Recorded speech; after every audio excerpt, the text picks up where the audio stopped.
Thank you for having me, and especially because I'm not going to show you a stereo photos, but nebula drawings. So all you will see in the next 15 minutes are digital space drawings that I did on my iPad. Let me tell you first how it all started. I've been painting for several years now, but only in the traditional way with oil on canvas or watercolors. And inspired by a certain book by Brian May and Dr.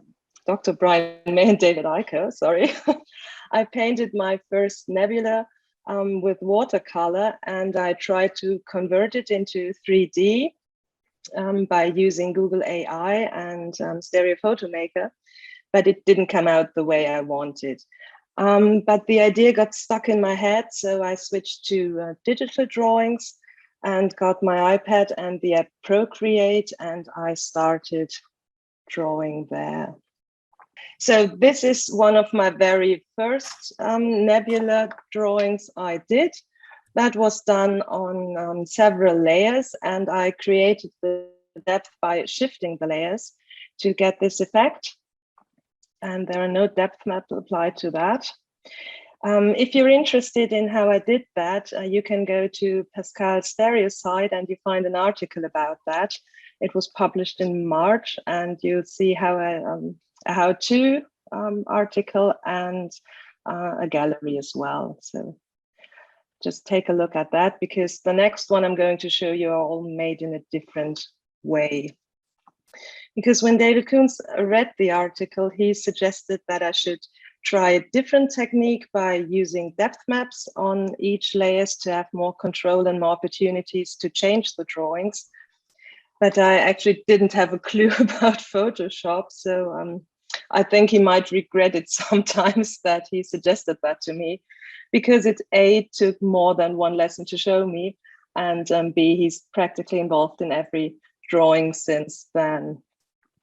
But I appreciate not only the knowledge, but we always discuss about the overall composition and the colors, adjustment and depth. So that's always quite inspiring.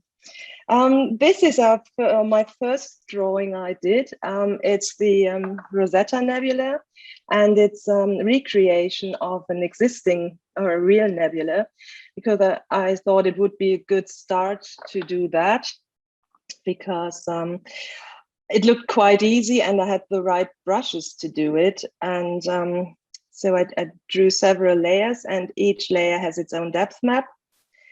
And I shifted them to create this 3D effect.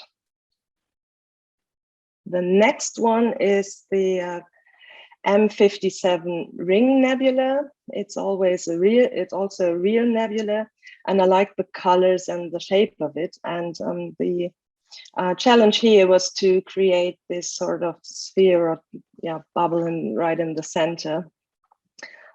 Could have been better for the first, for one of the first drawings with conversion in Photoshop. I think it came out quite well.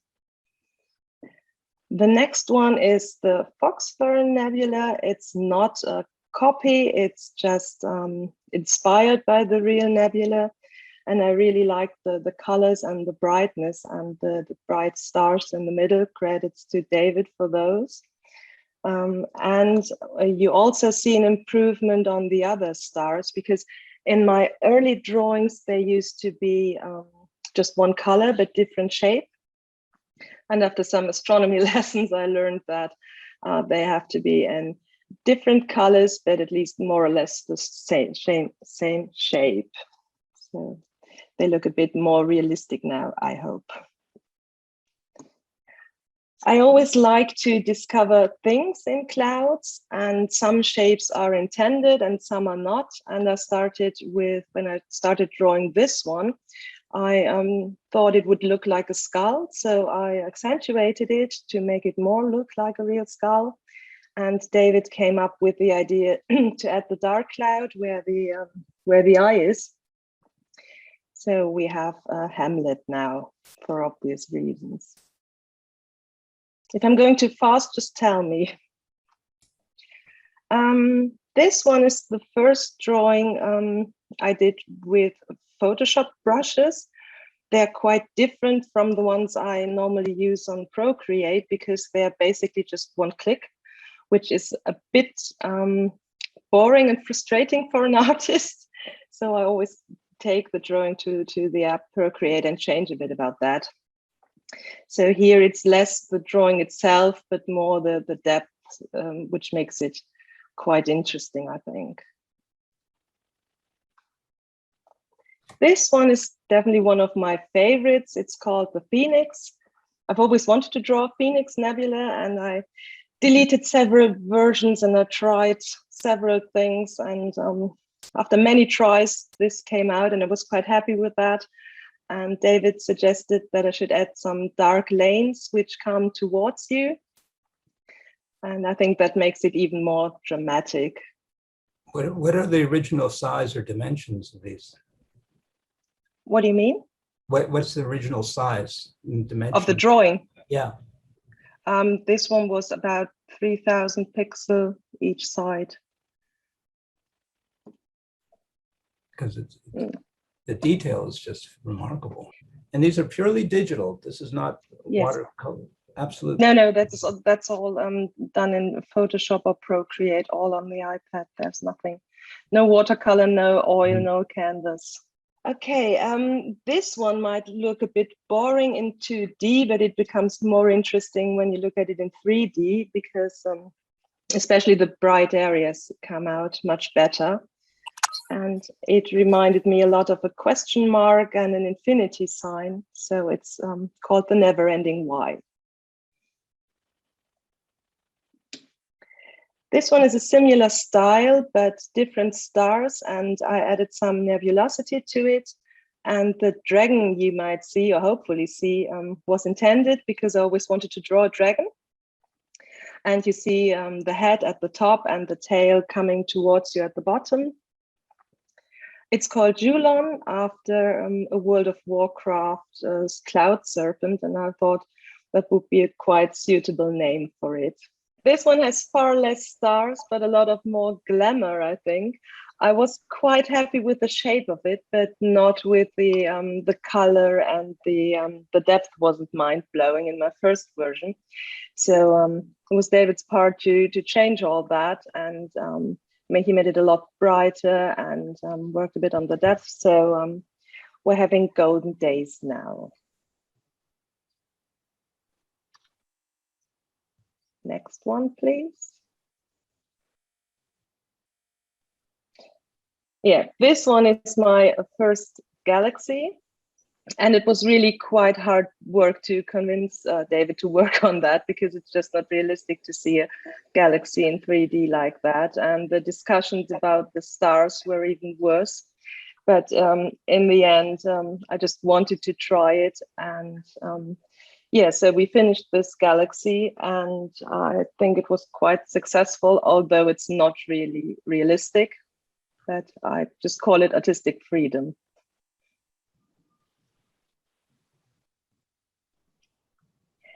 This one is definitely my favorite one.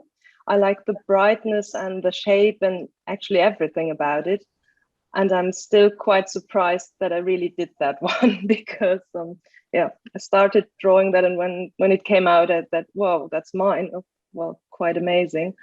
And I was quite happy with this one. And it's called the Frost Worm, because it reminded me of another World of Warcraft dragon.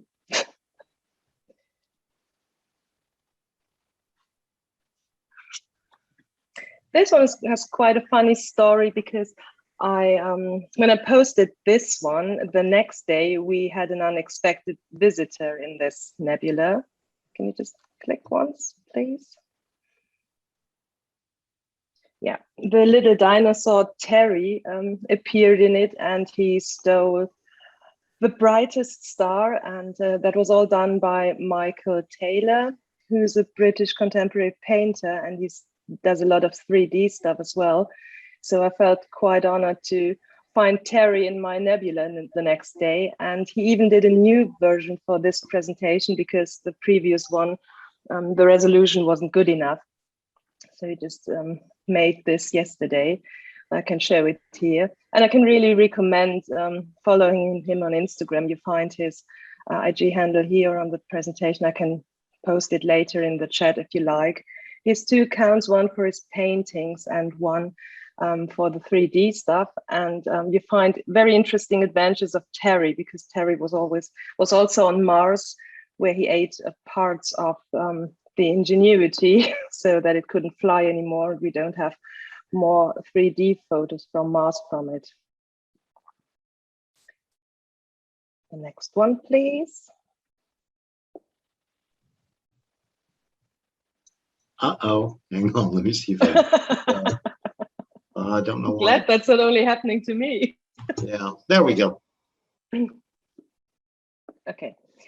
The next challenge for me was to do 3D spheres, because I've always wanted to add a planet to my drawings, but I didn't know how to, and David was kind enough to show me again how to do it. And this one was a bit tricky to get a nice overall composition with the nebula and the planet, but I think in the end it worked quite well. And the next step is probably to get a rotating planet in there.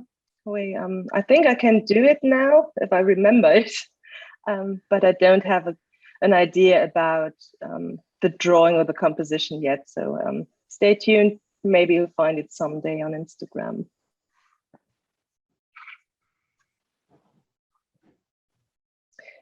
This one is the best example to show what different colors make. The first one was just 1 or 2 colors. I actually can't really remember, but I remember very well that David didn't like it at all. So he changed nearly everything about it. And I wasn't very convinced at the beginning, but I posted it and the comments and the reactions were very nice and positive. So I think he was quite right to do that. And yeah, well, we have a Christmas tree nebula now.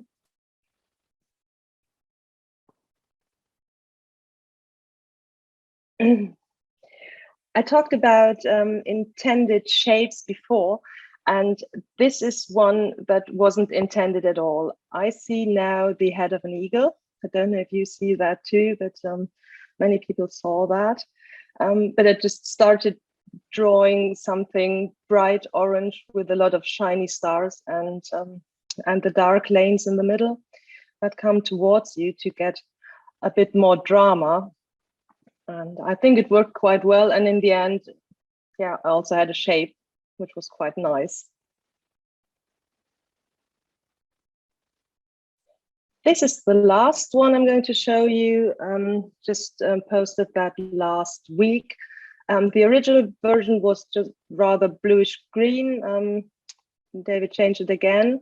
And now it's pink, purple, and I think it works much better now because the dark lanes come out a lot better than in the previous version. So I really like that one too. I think I like all my drawings now I think about it, but I think that's good. Okay, that was just a short selection of the things of my drawings and our work. You can find all of it on Instagram. I think there are about 27 now. And hang on. And just before I finish, I just want to show you a quick making of, because I made a time-lapse video. I made a time-lapse video how I drew the Hamlet one. It's not 3D now. No, it's not in 3D because I just draw it 2D, and I actually have no clue how to convert a time-lapse video. So I just show it in 2D, but it's a bit frozen now.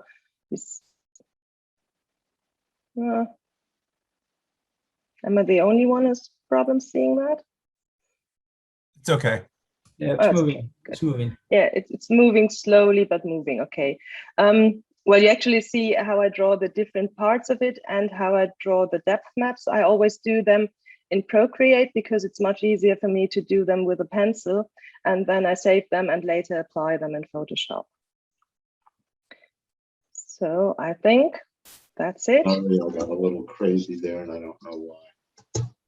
Yeah, maybe it's a problem with my presentation. Okay. Sure. Well, anyway, we're through now.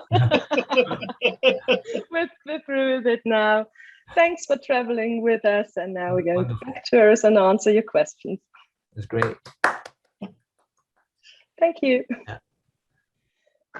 So Yes, any questions that I hopefully can answer? Thanks for the lovely comments, everyone. Thank you so much, Vanessa, for sharing. There was a question earlier. Yeah. Bob McAfee asked if you had seen the what's the book called? The Cosmic Clouds. Yes. Okay, cool. Sorry, what was the question? If Oh, I've seen. Have you seen the Cosmic Clouds 3D book, and does that inform your pieces at all? Yes, that was the inspiration to start drawing the nebula at all. And I still sometimes look at it, but most of the things I do now are more fanciful and not copying realistic ones. Have you ever seen anything in real life that mimics something that you would only imagine? No, actually not.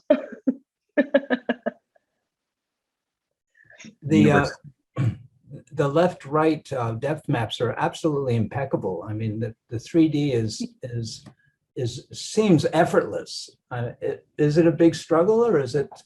I think you should ask David how much struggle it is to get me to that. No, not anymore. The first ones were really hard work because I just didn't have any clue about Photoshop and depth maps at all. And we started in March, I think, and for a month, the improvement is quite okay. Now it's going much quicker, but there's still things I mess up now, and there always will be. It works so well. The other question is, do you do different aspect ratios? Because these are all vertical. Yeah,